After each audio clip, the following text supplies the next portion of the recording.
자, LG에너지솔루션의 다음 타자로 꼽히는 현대엔지니어링에 많은 공모주 투자자분들의 관심이 쏠리고 있는데요. 과연 이 현대엔지니어링 청약해도 될까요? 현대엔지니어링 청약을 둘러싸고 공모가 산정 시에 고평가 논란과 구주 매출이 75%나 되면서 최대 주주의 현금 인출기 역할을 하는 거 아니냐는 우려, 그리고 최근 안타까운 광주 붕괴 사고로 인해서 불러온 건설주의 한파까지 여러모로 청약 환경이 쉽지 않은데요. 청약을 해도 괜찮을지, 만약에 청약을 한다면 어느 증권사가 유리할지 저 야너주 김파고의 생각을 담아보았습니다. 안녕하세요. 주식유치원 야너주의 김파고입니다. 자, 오늘은 LG에너지솔루션 다음으로 대형 IPO라 많은 분들의 관심사인 현대엔지니어링의 공모주 청약에 대해서 청약할 만할지, 그리고 한다면 우리가 지금 어느 증권사의 계좌를 준비해야 하는지 분석해본 영상입니다. 자, 먼저 현대엔지니어링 어떤 회사인지 간단하게 개요만 살펴볼게요. 현대엔지니어링은 1974년 현대종합기술개발로 출범하여 현재 글로벌 종합 엔지니어링 기업으로 성장한 회사인데요.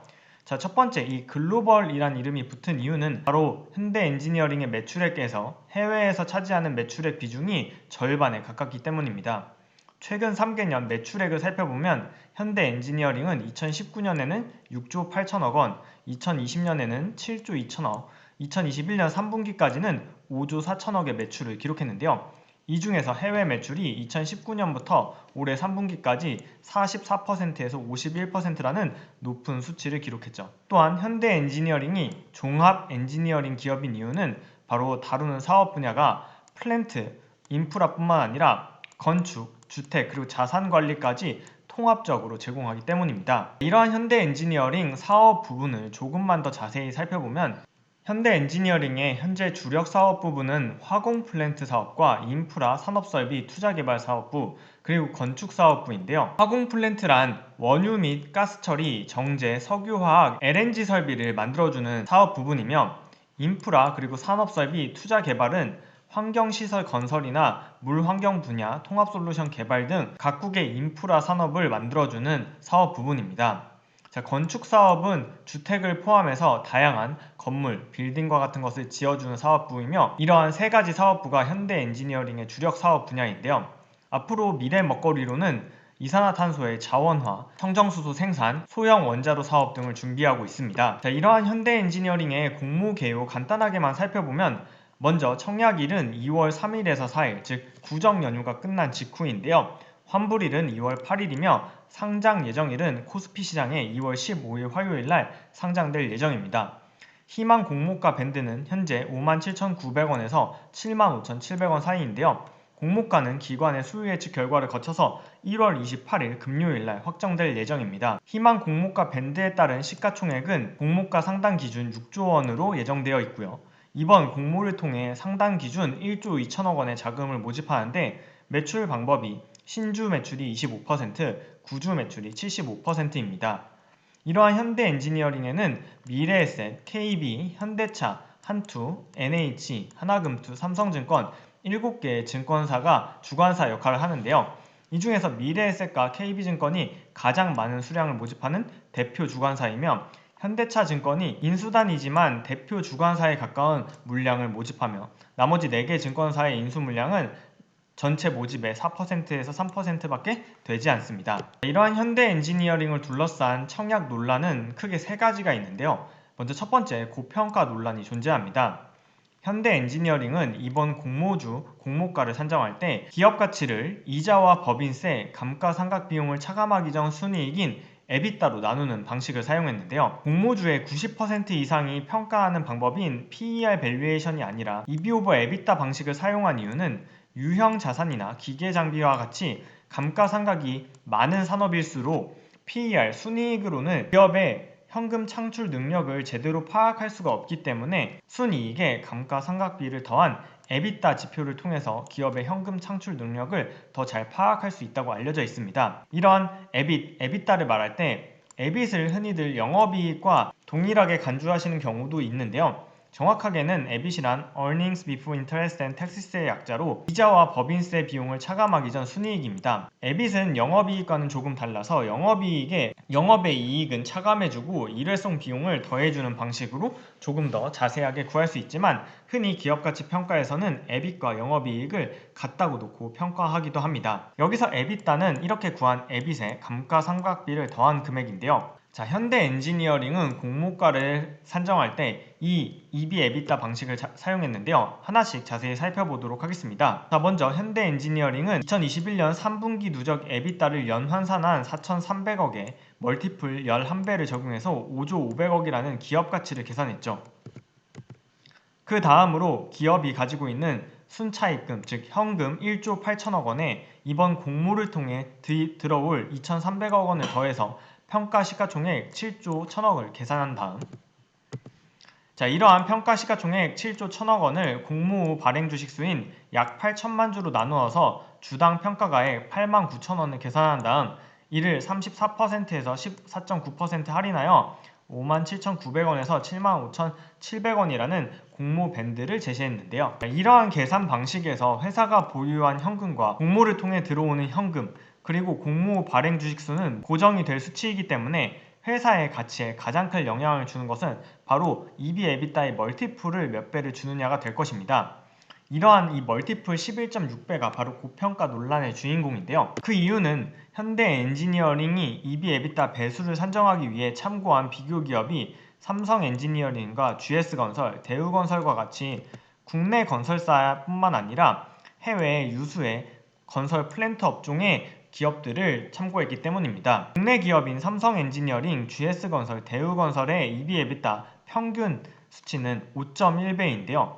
현대엔지니어링은 5.1배가 아니라 멀티플 11.6배를 적용했는데 이렇게 멀티플을 올려준 데에는 바로 해외 기업의 멀티플인 13.82가 컸기 때문입니다. 그렇다면 현대엔지니어링만 이렇게 해외 기업과 비슷한 수준을 평가받을 수 있는 회사인가를 살펴보면 삼성엔지니어링, GS건설, 대우건설의 해외 매출 비중을 살펴볼 수 있는데요.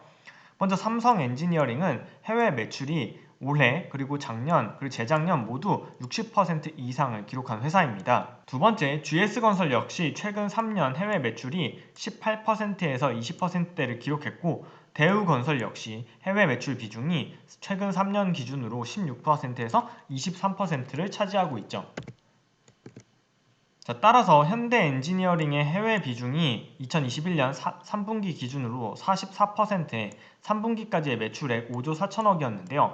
이번 공모가를 산정할 때 멀티플을 11.6배를 적용했는데 해외 매출 비중이 67%이고 3분기 매출 기준 5조 원인 삼성엔지니어링은 멀티플 6배를 적용받고 있으며 GS건설 역시 6조 4천억 원 매출에 18%의 해외 비중을 가지고 있는데 EBITDA 멀티플이 6배, 대우건설은 매출액 6조 2천억 원에 해외 비중 16%인데 EB/EBITDA가 3.34배를 기록하고 있으니 현대엔지니어링의 멀티플이 국내의 비교 기업 대비해서 너무 높은 거 아니냐는 논란의 여지가 있습니다. 현대엔지니어링의 청약의 논란 두 번째 포인트는 구주 매출 비율이 75%나 된다는 점입니다. 현대엔지니어링은 이번 공모주 상장을 통해서 1조 2천억 원의 매출을 할 예정인데요. 이 중에서 구주 매출의 비율이 무려 75%, 1200만 주이며 구주 매출 대상자는 정몽구 회장과 정의선 회장, 현대글로비스, 기아차, 현대모비스이며 이러한 구주 매출을 통해서 현대차 그룹 일가에게 9천억 원의 현금이 생길 예정입니다. 반면 현대엔지니어링에는 신주 매출인 25%에 해당하는 금액 약 3천억 원만이 유입될 예정인데요. 이렇게 구주 매출이 높은 이유는 다들 들어보셨을 현대차 그룹의 승계 구조에 있습니다. 현재 정의선 회장은 현대모비스의 지분율이 0.3%밖에 되지 않아서 지배구조에 매우 취약한 편인데요. 이러한 현대모비스의 지분율을 높이기 위해서 현대엔지니어링의 지분을 팔아서 확보한 현금으로 정몽구 명예회장에게 상속받을 상속세 재원을 마련하는 한편 이러한 현금으로 현대모비스 주식을 직접 살 수도 있겠죠. 현대차그룹의 승계구조 관련해서는 다양한 뉴스 기사들이 있으니까요. 조금만 찾아보시면 어떤 내용인지 확인하실 수 있습니다. 여기서 중요한 점은 정의선 회장이 현대엔지니어링의 지분을 많이 팔아서 현대모비스를 사는 만큼 현대엔지니어링을 공모 청약하려는 우리들 입장에서는 최대 주주가 현금 필요한데 우리가 거기에 현금을 대주는 역할을 하는 거 아닌가 하는 의심을 품을 수밖에 없는 거죠. 자, 다만 정의선 회장은 이번 상장 후에도 여전히 현대엔지니어링의 지분을 4.5% 356만 주 들고 있어야 하며 상장 후에 매도 제한 기간으로 6개월이 부여되었는데요. 정의선 회장의 입장에서는 현대엔지니어링이 상장되고 나면 남은 350만 주도 팔아서 현금을 확보해서 자신의 지배구조를 공고히 하는 데 사용하고 싶을 겁니다. 따라서 많은 투자자들이 현대엔지니어링이 상장 후에 6개월 동안 이 매각 제한 기간 동안은 현대차 그룹 차원에서 현대엔지니어링의 주가를 부양하기 위해서라도 현대엔지니어링의 실적 그리고 주가 관리에 노력을 하지 않을까 기대하게 되는 상황이고, 이러한 점에서 구주 매출이 높다고 해서 현대엔지니어링의 공모주 청약이 무조건 흥행하지 못할 거라고 생각하기는 어려운 부분이 있습니다. 자, 지금까지 알려드렸던 공모가 산정 시의 고평가 논란과 구주 매출 논란은 현대엔지니어링의 증권 신고서가 제출된 이후에 꾸준히 제기가 되었었는데요. 이 두 가지 이외에 하나 더 고려해볼 요소가 생겼습니다. 바로 1월 11일 날 발생한 안타까운 광주 건물 붕괴 사고로 인해서 국내 건설주의 매우 투자 심리가 악화되었다는 점인데요. 1월 11일 날 현대산업개발에서 공사 중이던 광주 아파트 건설 현장이 붕괴되면서 인명피해가 발생했는데요. 이에 따라서 1월 11일부터 20일까지 현대산업개발의 주가는 무려 40%나 하락했고, 현대산업개발뿐만 아니라 국내 건설주가 대부분 하락하는 모습을 보였습니다. 자, 건설주에 대한 투자심리 위축은 공모가 상당 기준으로 상장이 된다면 상장 후에 단숨에 건설주 시가총액 1위로 등극할 현대엔지니어링에도 부정적으로 작용할 수 있겠죠. 자, 이렇게 논란이 많은 현대엔지니어링, 과연 공모주 청약을 해도 될지 말아야 될지 저 김파고의 생각을 알려드립니다. 저는 현대엔지니어링 고평가 논란, 구주 매출 논란, 건설주 심리 악화 등에도 불구하고 청약할 만하다고 생각하며 청약을 생각하고 증권사 계좌를 준비하고 있습니다. 또한 아직 기관의 수요 예측 결과가 남았기 때문에 이를 바탕으로 최종적인 청약 의사 결정을 내릴 예정인데요. 현대엔지니어링이 현재 장외 거래에서 몸값이 즉 시가총액이 8조 원 수준으로 거래되고 있습니다. 또한 앞서 설명드린 것처럼 정의선 회장이 실탄 확보를 위해서 상장 후에서 현대차 그룹 차원에서 현대엔지니어링의 주가를 부양하기 위해 여러가지 노력을 할 수 있다는 점도 긍정적으로 판단하고 있으며, 최종 청약 판단을 하기 전에 기관 투자자들의 수요 예측 경쟁률과 확약률을 보고서 우리는 최종 판단을 내릴 수 있기 때문에 기관 투자자의 수요 예측일인 1월 25일에서 26일 이후에 28일 날 공모가가 확정이 어떻게 되고 기관 투자의 경쟁률과 의무 확약률 등을 고려하여 최종적으로 판단할 예정입니다. 따라서 지금은 청약을 한다고 생각하고 증권사 계좌를 미리미리 만들어두는 것이 유리할 텐데요. 현대엔지니어링의 주관사는 미래에셋, KB증권, 현대차, 한국투자, NH투자, 하나금융투자, 삼성증권인데요. 이 중에서 유의미한 모집 수량은 바로 미래에셋증권과 KB증권 그리고 현대차증권입니다. 다만 미래에셋증권은 이번 LG에너지솔루션에서 보았듯이 가장 작은 모집 비율임에도 불구하고 무려 40만 건이나 몰리는 모습을 보이면서 미래에셋이 이번에 대표 주관사이기 때문에 더 많은 청약 수량이 모일 것이라고 예상이 되고, KB증권 역시 LG에너지솔루션 대표 주관사로서 이미 계좌를 만드신 분들이 많을 것으로 보입니다. 따라서 가장 유리할 증권사로 현대차증권이 꼽히는데요. 현대차증권은 2월 2일까지 20영업일 내에 계좌를 만들었다 하더라도 단기간 내 다수 계좌를 개설할 수 있도록 한시적으로 허용을 해주었습니다. 따라서 많은 분들이 현대차증권 계좌를 만드실 수 있기 때문에 현재로서는 현대차증권이 유리한 것으로 보이지만 실제 청약에서는 7개 증권사의 유불리가 크게 나타나지 않을 수도 있습니다. 자, 또한 현대차증권은 20영업일 이내에 계좌 개설을 했더라도 계좌를 만들 수 있는 다수 계좌를 잠시 한시적으로 허용했기 때문에 현대차 계좌가 없다고 해서 현대차증권 계좌를 바로 만드는 것이 아니라 2월에 공모주 일정을 살펴보고 내가 없는 증권사의 계좌를 먼저 만드신 다음에 다 개설을 한 이후에 현대차증권 계좌를 만드는 것이 계좌 개설 순서상 유리합니다. 자, 2월 공모주 일정은 보시는 표에 정리되어 있는데요.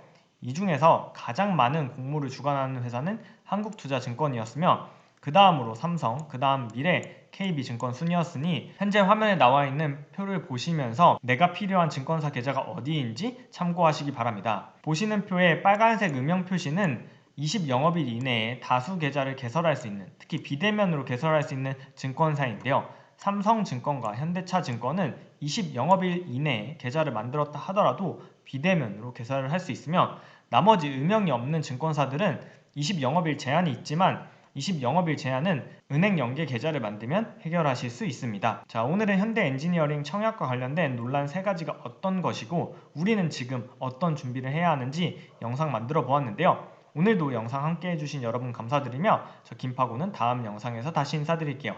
그럼 다음 영상에서 만나요. 안녕.